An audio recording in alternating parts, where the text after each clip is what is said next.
All right, hello. So I was just making some enemies here. I thought I'd record that so you could see the workflow in the ARPG system. So I recently got this Fantasy Horde collection from the Unity store, and I've been using that. So how am I doing this? I've made a prefab. My base prefab is, I just call it enemy base there, and I drag it in. Now you see the enemy base, it has all the components already on it, along with the enemy info, and the mesh holder, but you see there's no mesh. So what I've been doing here is then I've dragged this in. I grab a new mesh that I've also dragged in the scene. So let's see, orc avatar. Yeah, I think we can have, let's bring this guy in. The warrior mask, the tribal white, the skull. All right, let's do the tribal white for right now. So this comes with the package. I'm sure any asset worth the salt will. I'm just gonna drag this and put it in the mesh holder. And then I'm gonna reset it so it's centered on the enemy base there.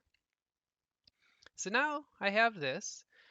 I'm going to make a new folder where I've been collecting all my different characters. Orc, tribal, whoops, white. Let me go to that. So on the mesh here, yeah, we need the animator. I've already made an animator controller, Orc 1 override.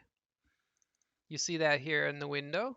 It's overriding the enemy base, and I've already got the orc stuff set up there. So I could just put that in there for my orcs, no big deal.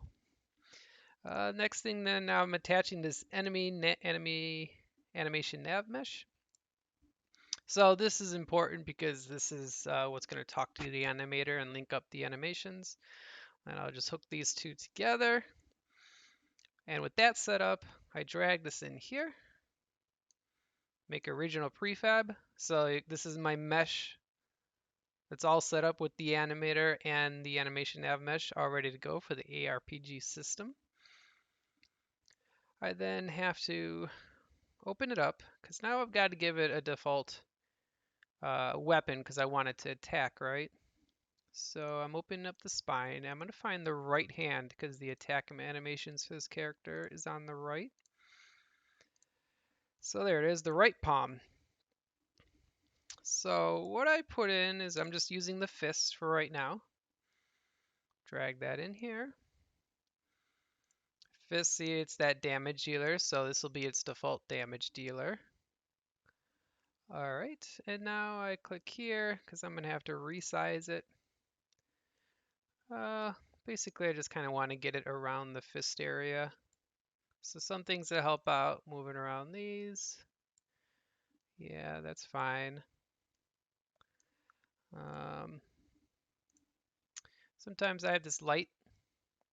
Sometimes turning off the light bulb works, sometimes it doesn't. Depends on the lighting in your own scene. And there you go, just kind of get it around close enough. And I'm attaching it right onto its palm, so it's going to follow the palm when it moves around.